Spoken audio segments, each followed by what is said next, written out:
So let's remove my IP address from here and see if that goes. Okay, so it's gone. So if we've got the IP address in, we're producing the result found, otherwise we're not.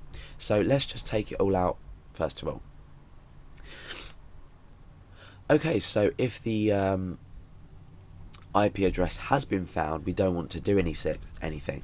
So if it hasn't been found, we want to increment the value of the database in the count.txt file. So now what we can do is create a handle to open this file. So we're opening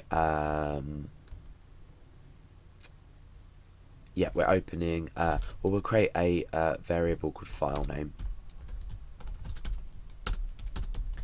and that's going to be count.txt. So we're opening count.txt, so we're just substituting that in there, and we're opening this to read in the value. Okay, so now what we want to do is we want to grab this data, so we can say current equals f read, and we're reading from the handle, and we need a size, to specify a size. So as per the last example in the non-unique hit counter, we used the file size function, and we specified file name. So now what we can do is we can close it here using the fclose function, and we can echo out current just so we know what we're doing. So if the address hasn't been found, we're going to echo out 0, which is the current value in count.txt. Now what we want to do underneath this, we don't want to echo that out anymore.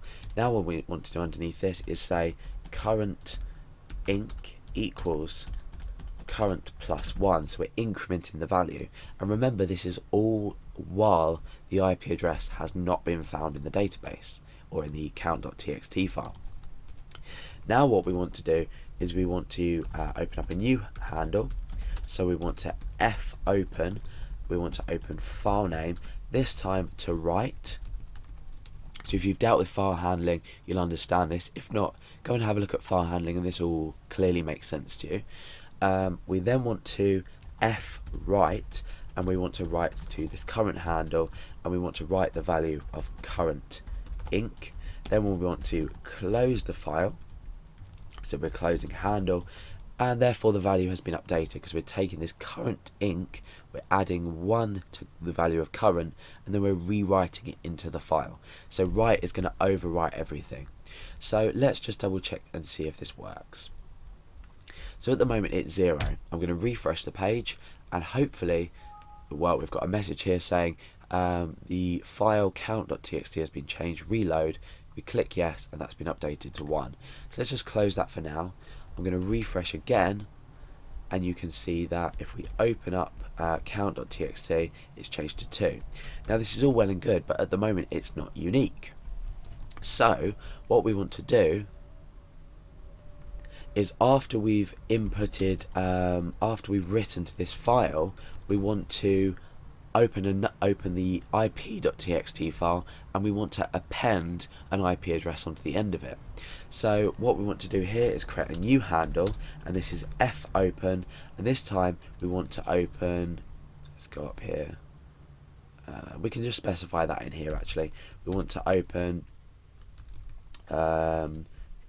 ip.txt, and we want to open that to append onto it.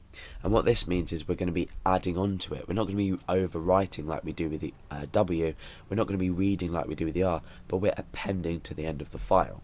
Now what we can do is we can say fwrite, and we're writing to handle, and we want to write the current IP address of the user, which is IP address here.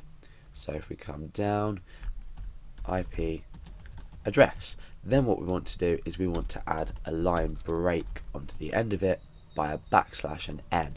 You've noticed I've used double quotation marks. This n won't be processed as a new line if you use single quotation marks. So if it's not writing to a new line for any reason, it might be because you haven't used double quotation marks. And now we can fclose, and we can close this handle. So we've got a lot of repetitive code here, but perhaps you could come up with a function if you want to shorten this code up. So now we've written to the file, we're pretty much done, because we've written back to the file the IP address, and now next time when we check, our IP address is already stored, so we won't be carrying out the rest of this block, if that makes sense. So we'll come to count.txt, make sure that's 0, come to IP, make sure there's nothing in there. Now if I was to refresh, okay, we're obviously not getting any output. Now let's open up count.txt. You can see that's now at value 1. Let's close that.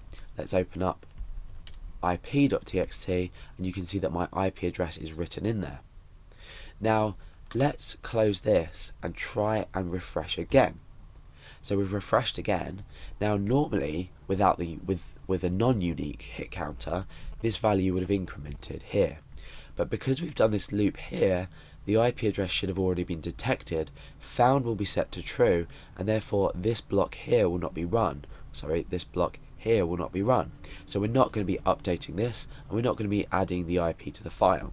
So let's open up count.txt. This is still at value 1 because we've already recognized that our IP address has visited this website. If we open up ip.txt, the IP address is still there, nothing's been added because this has been detected, therefore our value has not been updated. So this is a really simple way to create a unique hit counter. The code has been reused to some extent here, so you could perhaps come up with a function that would allow you to combine these and write particular data to them. But for now I'm not going to be doing that because this video is just about creating the hit counter. It's totally up to you to tidy up the code from what you've learned with dealing with functions and arguments, but for now this is the short and sharp unique hit counter.